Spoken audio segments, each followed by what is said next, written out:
Okay, this is a quick update and a follow-up and closure for the DROP THX AAA 789 I did a video for. I was extremely pissed. I pay for almost all the stuff that I have. Like you guys. I'm not borrowing it from my viewers. It's the companies that have the expensive stuff don't want to send me stuff because I'm a wild card. I'm not a team player. I proved that again and again, and that really does have ramifications when reps don't return your inquiries. They don't want to deal with you. Even if you've got a big audience, they have no idea what you're going to say. They don't need that. They've got a narrative that they want to push. I get it. I understand how business works. I'm not angry about it, but when I get something and I'm pissed off about it, it's going to come out sometimes. So please, I'm not a robot over here. The THX 789 is a good amp. I think the QC on this was a little bit off, and the switching from balanced to single end is a little bit unique, but it's a nice amp. It's got, let's talk about its sound real quick.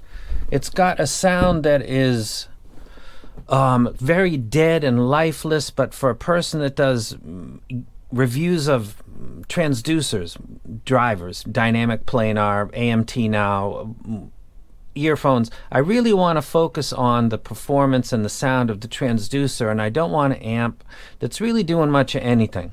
So the ADI 2 DAC by RME has always fit me perfectly because it really doesn't do much of anything at all, and I have confidence when I'm listening to earphones or I'm listening to headphones that I'm listening to the headphones and I'm not getting some coloration or a little bit unnatural to the bright, to the warm. I'm not getting that, so I like that. And in that vein, the THX is perfect. The problem with the THX, forgetting what I said before, those things still stick, no apologies, but I was being pissed off. It's a little bit underpowered when it comes to something like the Hifiman HE6 SE. It'll do it, but man, it's really got to get pushed to the max, and I don't want to be doing that. Ideally, if this is the volume, I'd like to not go past, 2 o'clock really to be doing anything. I don't want to go that high. So the limitation of the THX is its max power is not quite on the level that I need for the Susvara, which I paid $6,000 for, and I'd like that to be taken care of because most other things will fall below that, and I will be safe. And when I purchase a headphone, unless somebody's putting in bold letters like this is a inefficient beast, I know I'll probably be safe with something like that right there. So the drop doesn't give me that level of comfort, so I'm moving on from it. There's nothing wrong with the tonality. It's perfect, it's dry, it's boring, it's exactly what a reviewer should have. I don't want any excitement, I don't want any coloration, I don't want any sense of warmth. I want it just to amplify the signal. A good clean signal pass from the RME ADI 2 DAC. That's all I want it to do. That's it. And in the future, remember that a lot of the expensive stuff that I'm doing videos for, I'm paying myself my money. My Patreons, that total is getting close to 50% of what I need to get the expensive gear. Not even close to that, actually. So I'm paying out, which I don't want to do, but to expand into headphones, I've got to get a couple of the expensive ones, and because people are going to say, how does it compare to a Susvara? How is it compared to Empyrean, a Meze? I'm going to be getting that. Like the expensive stuff, I want to know how good is it, agree or disagree, and then be able to give an opinion when someone's saying, can you compare it with something else? So the drop is going to be gone. Sorry for pissing people off. I'm not sorry for getting angry because it's my money and I want to get service for my money. Now that we're talking about that, I want to talk about this right here, which is on its way. It's the Jotunheimer by Schiit Audio, and it should be very fine when it comes to the power.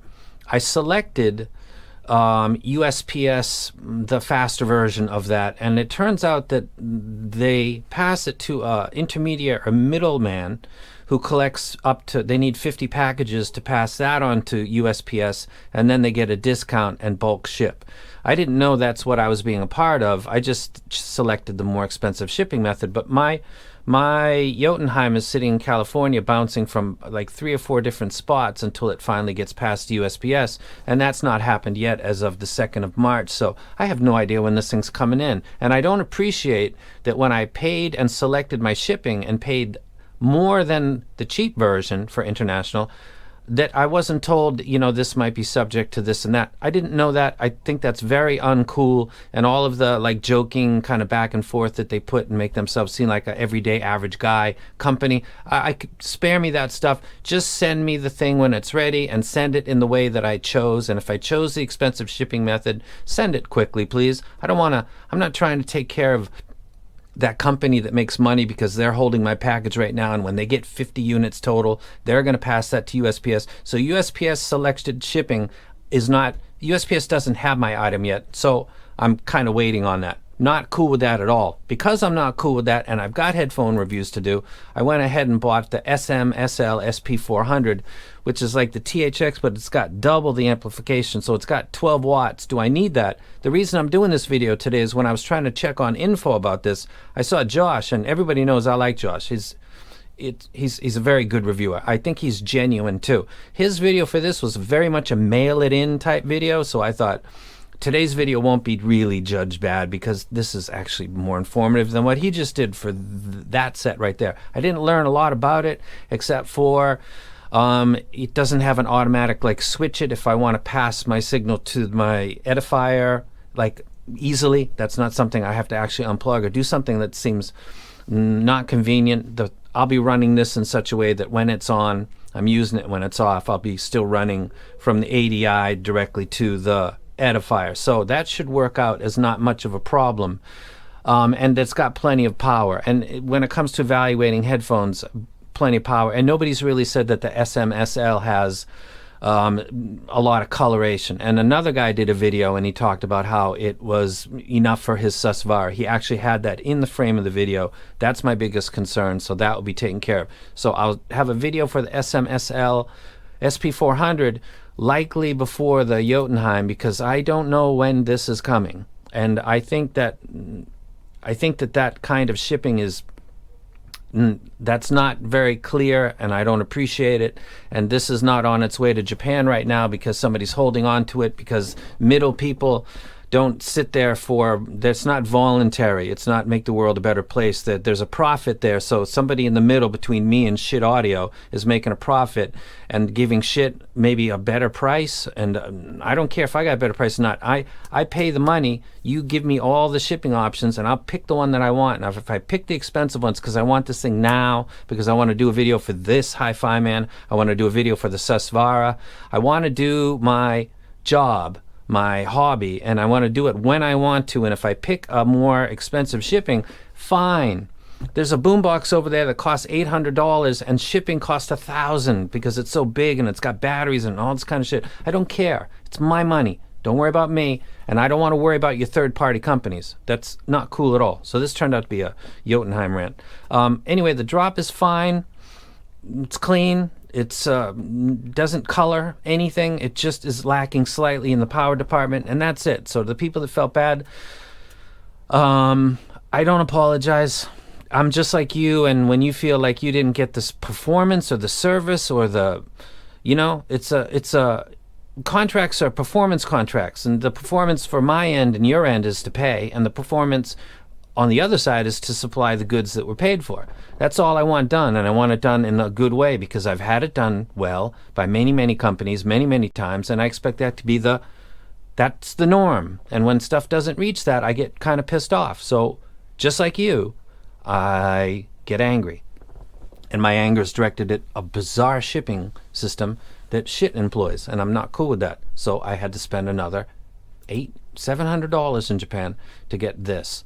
And I'll probably end up selling it if the Yote turns out good, or if these guys send me a mail and start talking smack, I'll just say cancel my order, man, and I'll go with this one because it's all about the power and clean power. That's all I need to do my job. I don't care. It's got a glass top. It'll go underneath the RME, and that's it. And it'll only be used when I'm doing heavy to push headphones. So that's it for this review. I got to put this back in the box. The biggest bummer of this whole thing is that this cloth right here covers up this rotation with the glass on top, really cool, and that's got to go. damn it. So I like the cover, and that's not bad. And I'm out.